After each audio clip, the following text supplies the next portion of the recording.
Alright, another dream. Pretty terrifying one.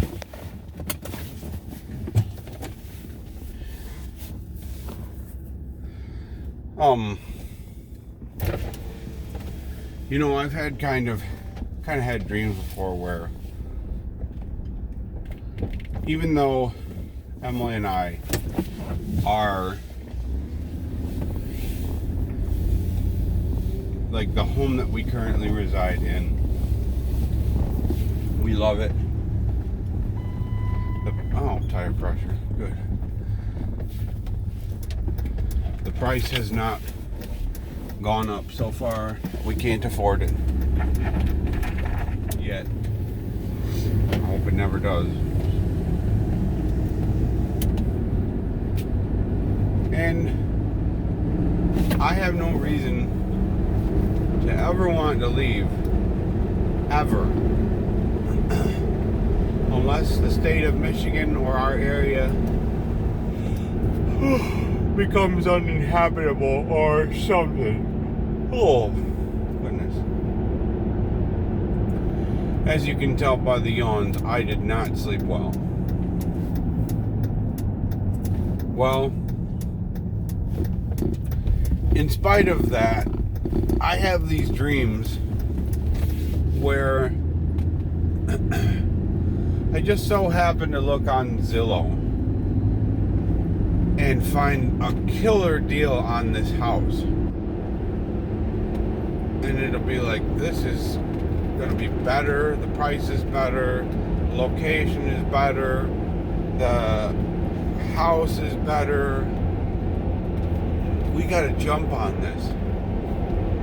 Man, I'm tired.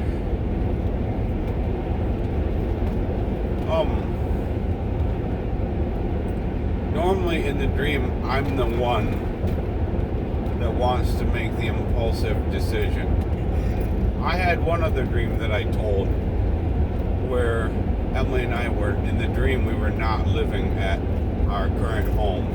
We were living in the home before this one. And we were looking for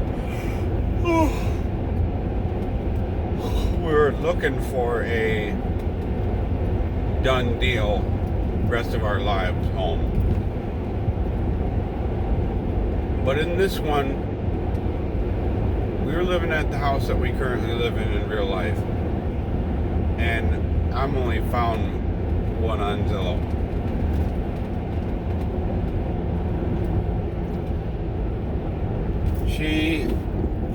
We were like, it was after work. The kids were watching TV. And she goes, "Hey, Jeremy, you gotta check this out." I'm like, "What is it?"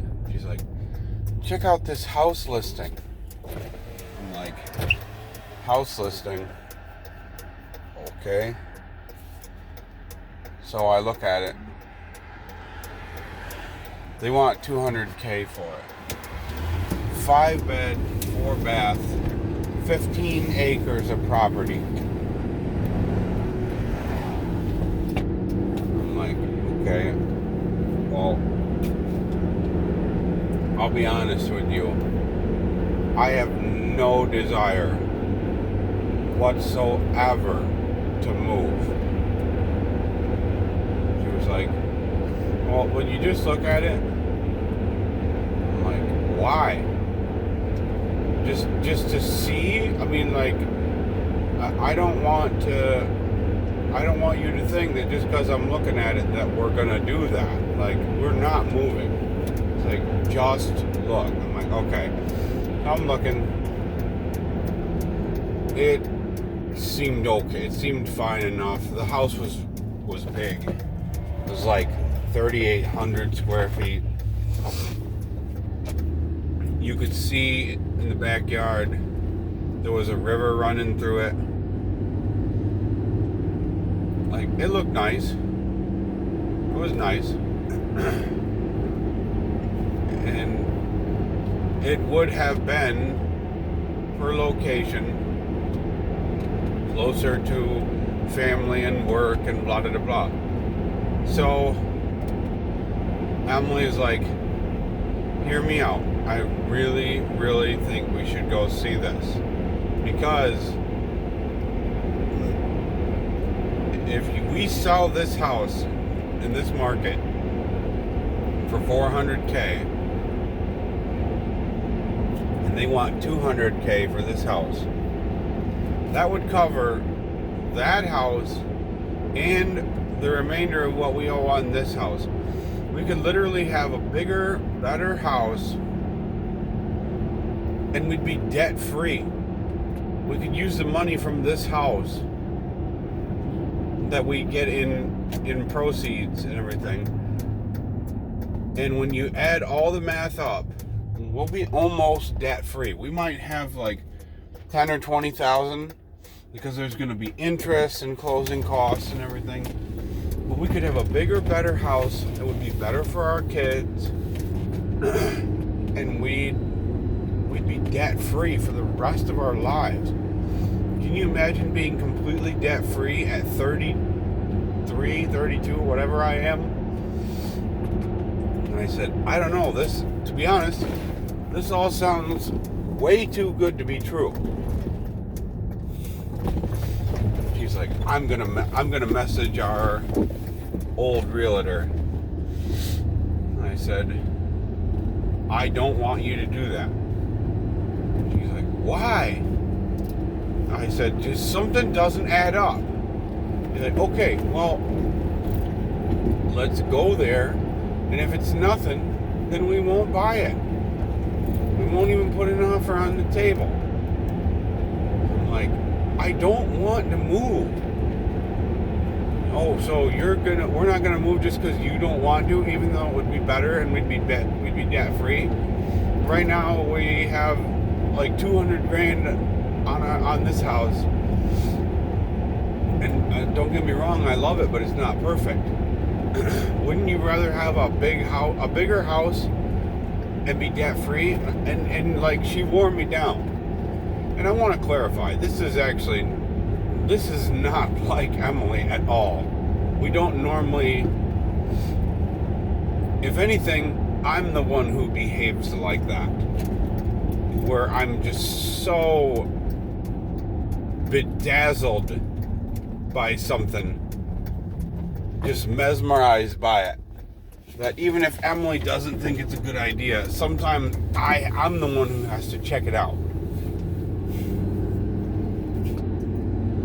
So we go there, and like, all of the furnishings and everything, all the property from the previous owners, or at the time, I guess, current owners, was all still there. And there were kids running around in the front yards, everything.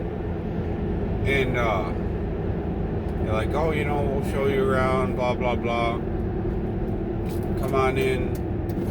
We went in. Like, the house was like very 90s-esque. It had wallpaper, it had older furniture and everything. And Emily was just so impressed. There was a smaller barn, like a garage. But it had a heater, so you could work out there in the wintertime if you needed to.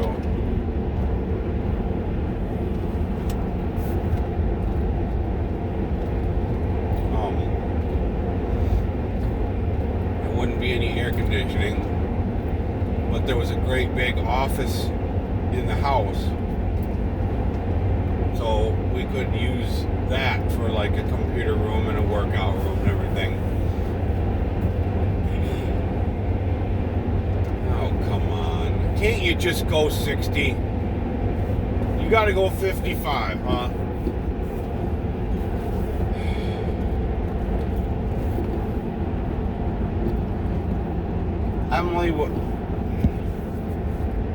Emily was in love with the place.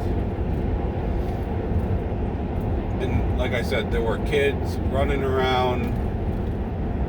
there were people outside with babies in their arms. She said, "Oh, good luck. Good luck. That is not smart of you. Oh my goodness. Oh my gosh. Oh, wow. That was gutsy. Wow.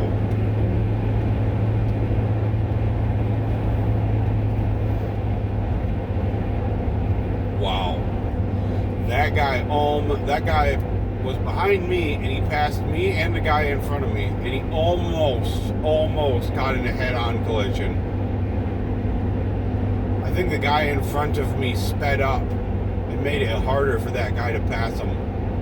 I'll never get why people do that, because if you do that and that person gets in a head-on collision, guess what? You're probably going to be caught up in it. Anyways, Emily was just enthralled with this neighborhood. And I said, listen, we haven't even had this place inspected. We don't know any of the people here in the neighborhood. Like, this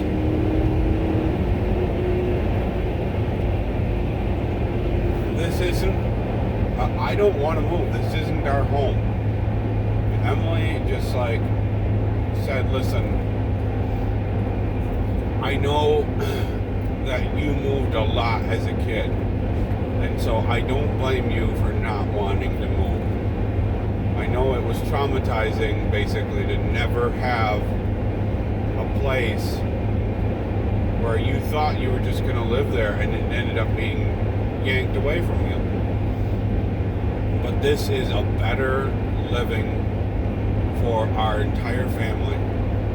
I said, okay, so what about the 15 supposed acres of property? I said, because, yeah, there's a nice creek running through, but there's a house in that direction, in that direction, in that direction, and in that direction. And that's not even like an acre of property. And we got a little bit of a front yard and a little bit of a backyard, but like 15 acres, that's not, where is it? She's like, well, I'm sure it's around here somewhere, and you're just not looking at it right. I'll have them elaborate further on that. But I really want to get this place inspected, and I really think that God is calling us to this location. I said, okay, but are you forgetting about the fact that I don't want to move? She's like, look, you are the head of the household. Really, I want you to think about, is this about what you want or about what's best for the family? Because the kids don't even know, they're not even old enough to remember where we live right now. We just went back and forth. And the seller said, if you guys are on the fence about this, we could do what's called a 5-day trial. We'll have you live here while the paperwork is going through. And if in that time you decide to change your mind, all the paperwork just washes away. The only thing is you don't get your $1,000 back. You got to do $1,000 of upfront money, which will go towards your mortgage, in order to do this 5-day trial.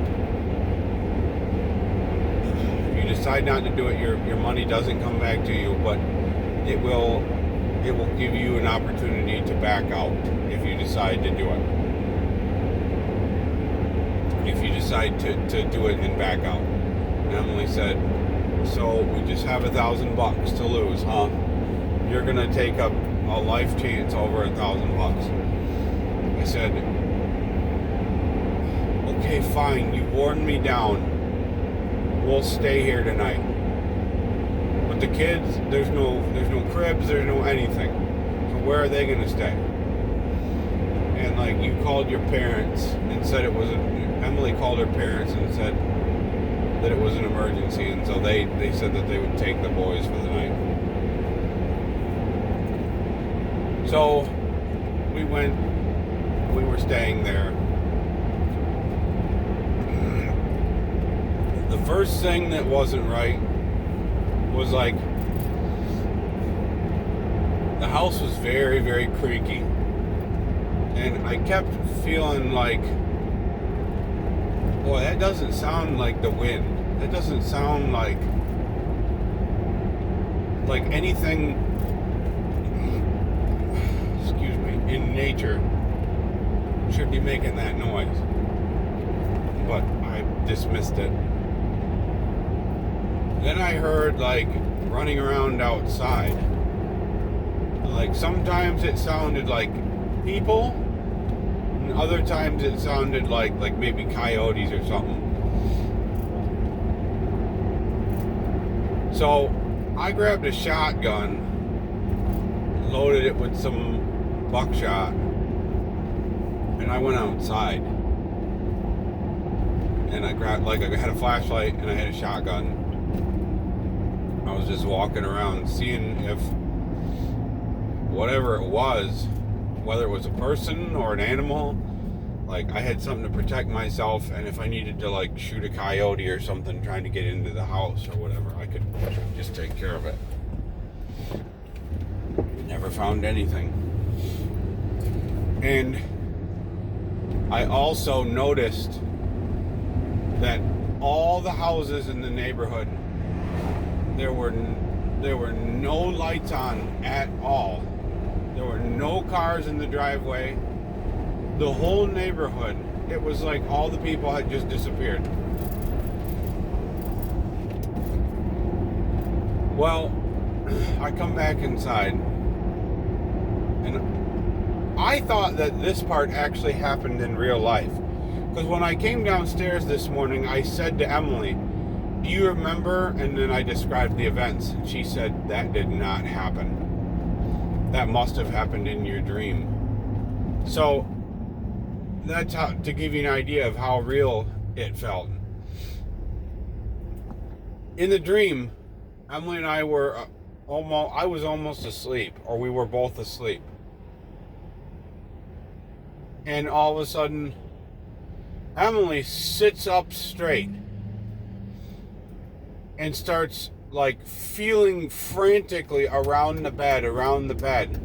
Where are they? Where are they? Where are they? And I woke up. I'm like, Emily! Jeremy, where are they? Where are they? I said, Emily, you're having a nightmare. Wake up. And she just, what happened? I said, I think you're having a nightmare. Oh, really? What was I doing? You were looking for babies.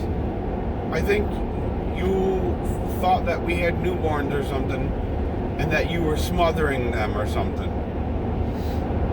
I was like, oh, okay. Well, she went back to bed. Back to sleep. Then I started having a problem where I'd be almost asleep. And granted, we were asleep in the house with all of the furnishings and furniture and pictures and everything was already there. Nothing had been moved out of the house. So we were basically just staying in someone else's house, which is super unnerving in and of itself, just because none of your pictures are on the wall. This isn't your bed. You don't know the place. For all you know, someone could be, they've got a key to the back door and they're going to come in and kill you. You don't know. I don't think that this could ever happen in real life, but it's a dream. This is how it happened. I kept having a problem where I'd be almost asleep, and I would hear in my dream somebody say, "Wake up." I would open my eyes, and the bedroom door would swing open. And I would grab my pistol and shine the tactical light right on the door, and there'd be nobody. And like the first time it happened, I thought, okay, I must have forgot to close the door. I probably imagined that I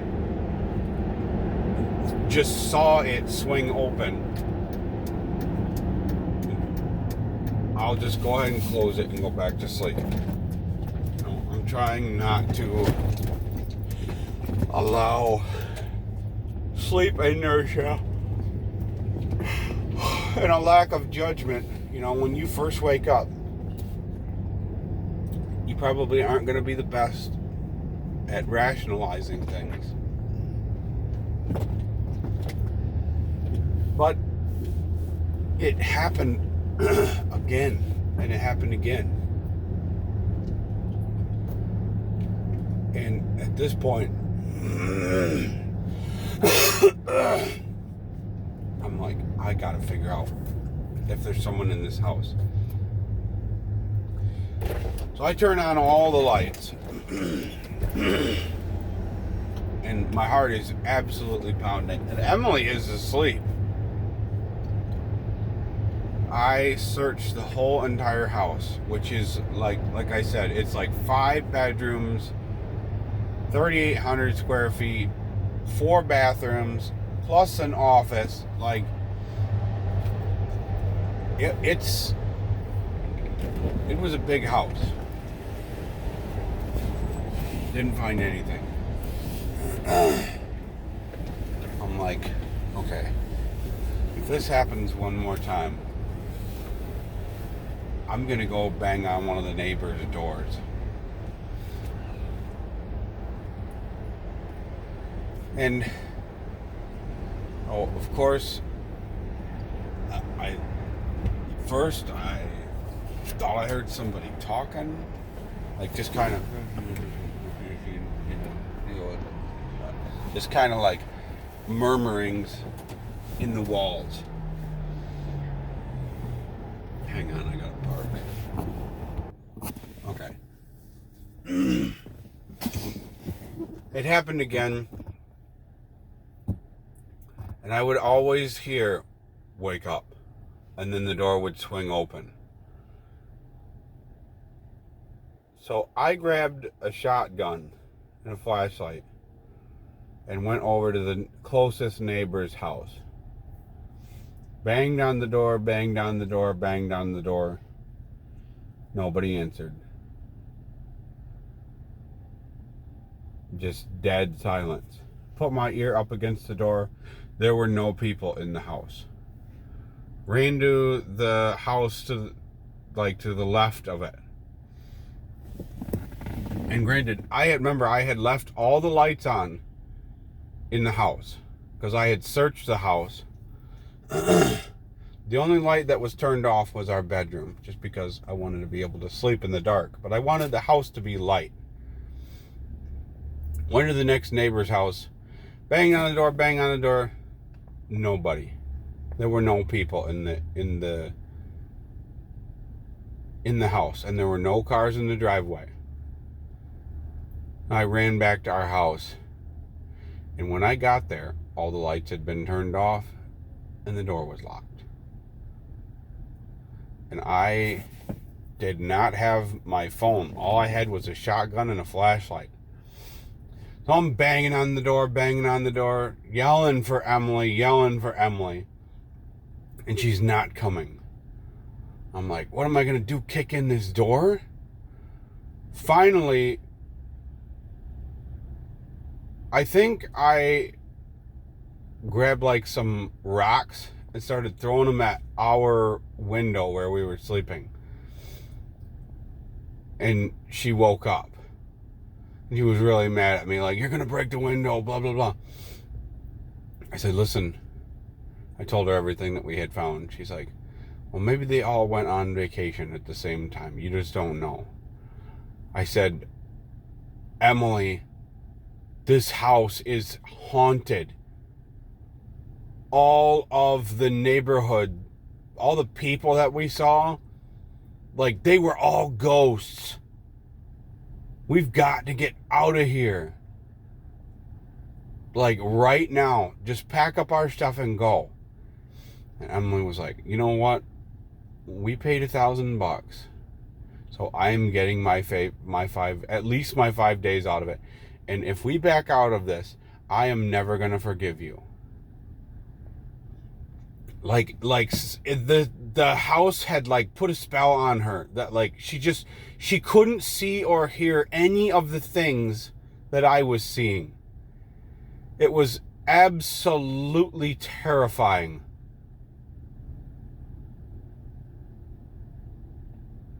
And I mean, there was no closure or anything. It was just like, I think I just sat down in one of these like really 90s looking chairs, and like there was a little mobile thing in the corner that just turned itself on and started spinning and spinning and spinning and spinning and spinning. And I just remember like, oh, why not? And just thinking like, how am I going to get out of this one? It was pretty, like I said, pretty terrifying. Terrifying.